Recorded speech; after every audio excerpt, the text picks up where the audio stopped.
এখানে কিছু মাছ এনেছে। এখানে রয়েছে পাবদা মাছ, আর আছে একটা রুই মাছ।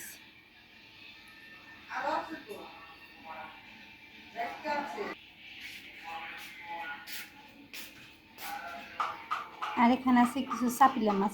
চাপিলা মাছটা রাখা হয়েছে ভেজে খাওয়ার জন্য। মচমচা করে চাপিলা মাছ ভেজে ঘন ডাল, বেগুন ভাজা আর ভর্তা দিয়ে যদি খাওয়া যায় খুবই মজা লাগে। সব টাইমে চাপিলা মাছ আমরা রাখি মাঝে মধ্যে, তখন আমরা এভাবে চাপিলা মাছ কেটে পরিষ্কার করে ধুয়ে তারপরে মচমচা করে ভেজে ঘন ডালের সাথে, ভর্তার সাথে, বেগুন ভাজার সাথে খাই। তো ওইভাবে খুবই ভালো লাগে চাপিলা মাছটা। তখন মচমচা করে মাছটা ভাজার কারণে কোনো কাটা থাকে না, ভালোই লাগে খেতে। এই মাছটা হয়েছে শুধুই ভাজার জন্য, ভেজে খাওয়ার জন্য।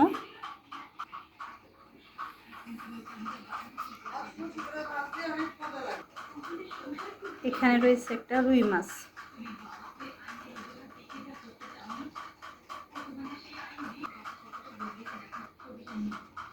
এখন আমি এখানে এই রুই মাছটাকে নিব রান্না করার জন্য, আর বাদবাকি মাছ ফ্রিজে রেখে দেব। আজকে আমি এখানে রুই মাছ রান্না করছি।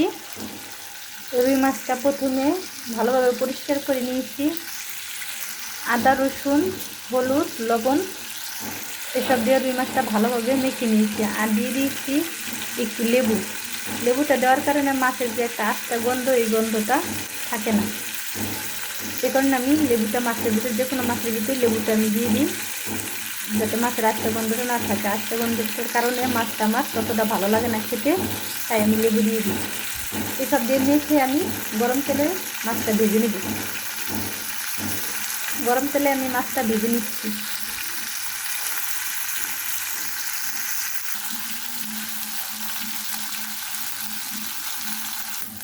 মাছটাকে এখন আমি উল্টিয়ে নেব।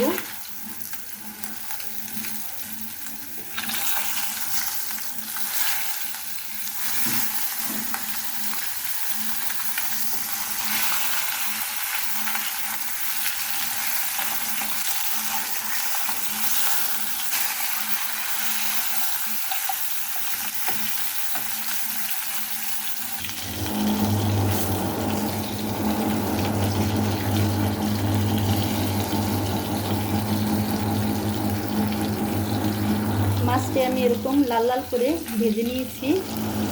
মাছটা ভুনা করব, তাই আমি এরকম মাছটাকে লাল করে ভেজে নিয়েছি। মাছটা আমার ভাজা হয়ে গিয়েছে, এখনই নামিয়ে নিব। মাছ রান্না করার জন্য দিয়ে দিয়েছি এখানে কিছু তেল, আর দিয়ে দিব আস্ত কিছুটা কালিজিরা।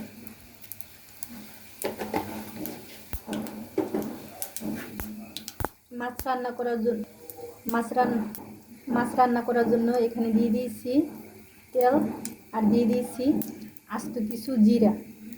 জিরাটা আমার ভাজা হয়ে গিয়েছে, এখন দিয়ে দিব পেঁয়াজ।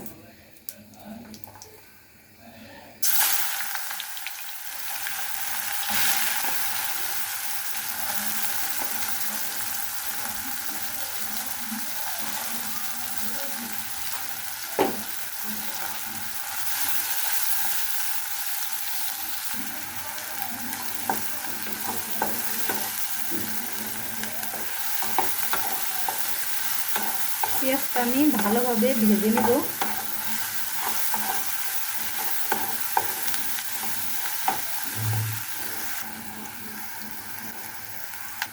এখানে দিয়ে দেব কিছু কাঁচামরিচ। কাঁচামরিচটি আমার গাছের, খুবই ঝাল, তাই আমি মরিচটা একটু কমিয়ে দিয়েছি। এই 4টা মরিচই অনেকটা ঝাল হয়ে যাবে।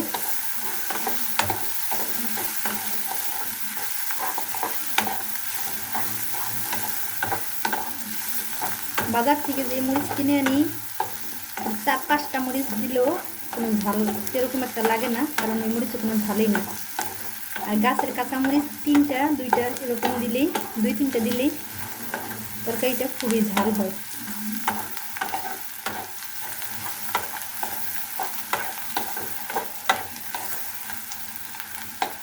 পেঁয়াজটা আমার ভাজা হয়ে গিয়েছে, এখন দিয়ে দিব আদা রসুন বাটা। এখানে দিয়ে দিয়েছি আদা রসুন বাটা,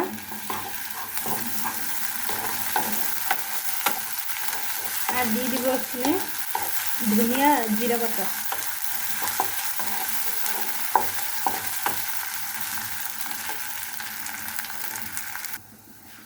এখানে মশলাটা একটু ভাজা হয়েছে আমার, এখানে দিয়ে দেব সামান্য পরিমাণ একটু পানি।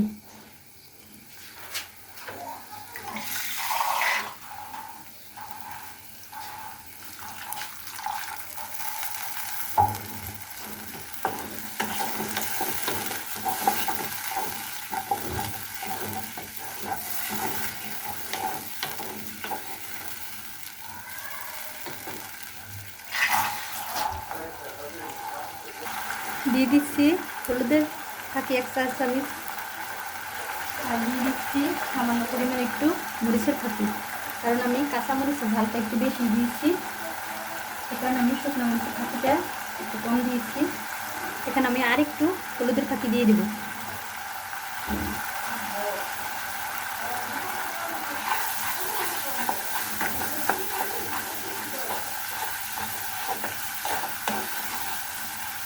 দিয়ে দেবো পরিমাণ মতো কিছুটা লবণ।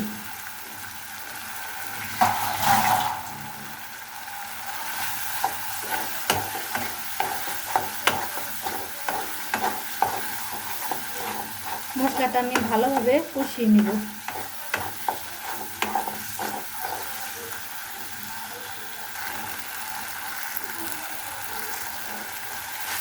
মশলাটা আমার ভালোভাবে কষানো হয়ে গিয়েছে, এখন আমি ঝোলের জন্য সামান্য একটু পানি দিয়ে দিব। পানিটা আমি বেশি দিব না, কারণ মাছটা ভুনা করব, এই কারণে। পানিটা আমার ফুটে গিয়েছে, এখন মাছ দিয়ে দিব।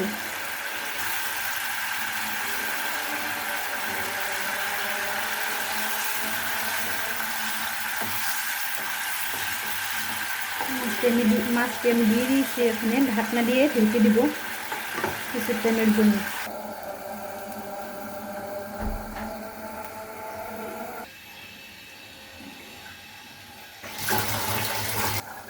ঢাকনাটা আমি এখানে তুলে নিচ্ছি।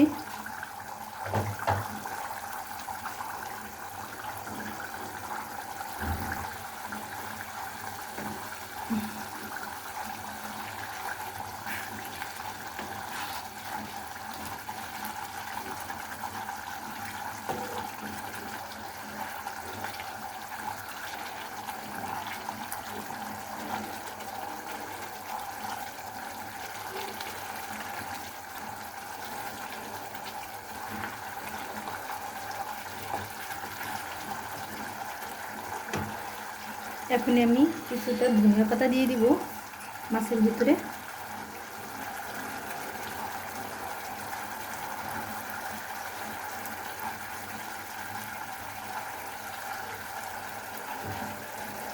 আর দিয়ে দিচ্ছি একটু জিরা ফাঁকি।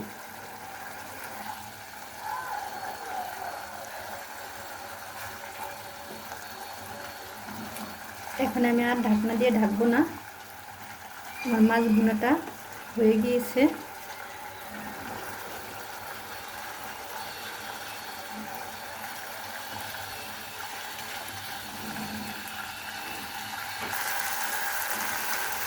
মাছ ভুনাটা আমি এখানে নামিয়ে নেব, হয়ে গিয়েছে আমার মাছ ভুনা।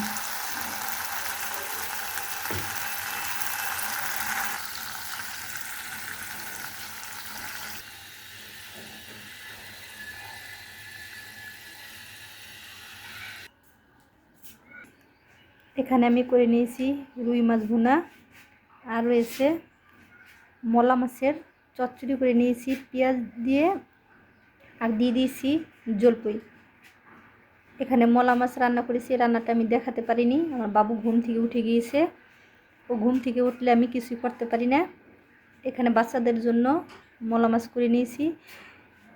ছোট মাছ বাচ্চাদের চোখের জন্য খুবই ভালো যদি খেতে পারে, তাই আমার বাচ্চার জন্য আমি এখানে মলা মাছ করে নিয়েছি। এই মাছটা জলপাই দেওয়ার কারণে পুরোপুরি টক লাগবে না, হালকা টক এরকম লাগবে।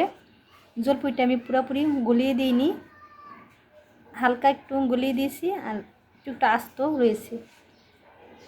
মাছটা আমি এভাবেই সব টাইমে রান্না করি। দিয়ে দিয়েছি ধনিয়া পাতা। মাছটা ভিডিও দেখাইতে পারিনি, অন্য আরেকদিন আমি মাছের ভিডিওটা দেখিয়ে দিব। বাবু জেগে যায় যখন, তখন আমি কিছুই রান্না করতে পারি না। ও যখন ঘুমে থাকে তখন সব কিছু যতটুকু পারি আমি তাড়াতাড়ি করে রান্না করে নিই।